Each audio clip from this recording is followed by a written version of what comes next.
Delimitation అంశంపై CM చంద్రబాబుకు కాంగ్రెస్ నేత శశి థరూర్ సోషల్ మీడియాలో వేసిన ప్రశ్నలకు ఏపీ మంత్రి నారా లోకేష్ గట్టి కౌంటర్ ఇచ్చారు. 3 ముఖ్యమైన పాయింట్లను ప్రస్తావిస్తూ శశి థరూర్ రిప్లై ఇచ్చారు. ఆర్టికల్ 81 ప్రకారం లోక్సభ సీట్లను జనాభా ప్రాతిపదికన కేటాయించాలని, 1971 జనాభా లెక్కల ప్రకారం ఉన్న నిలుపుదల 2026తో ముగుస్తుందని లోకేష్ పేర్కొన్నారు. ఈ టైంలో జోక్యం చేసుకోకపోతే నియోజకవర్గాల పునర్విభజన వల్ల దక్షిణాది రాష్ట్రాలు తమ వాటాను భారీగా కోల్పోతాయన్నారు. 1971తో పోలిస్తే ఇండియా జనాభా 55 కోట్ల నుంచి 146 కోట్లకు పెరిగిందని, ఒక్కో ఎంపీ ప్రాతినిధ్యం వహించే పౌరుల సంఖ్య 2.5 రెట్లు పెరిగిందని చెప్పారు.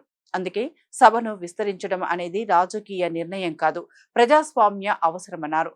జనాభా పరిస్థితులకు అనుగుణంగా సీట్లు పెంచితే ప్రతి రాష్ట్రం తన వాటాను కాపాడుకోవచ్చని, జనాభా నియంత్రణను సక్సెస్ఫుల్ గా అమలు చేసిన సౌత్ స్టేట్స్ కు అన్యాయం జరగకుండా చూడొచ్చని లోకేష్ స్పష్టం చేశారు.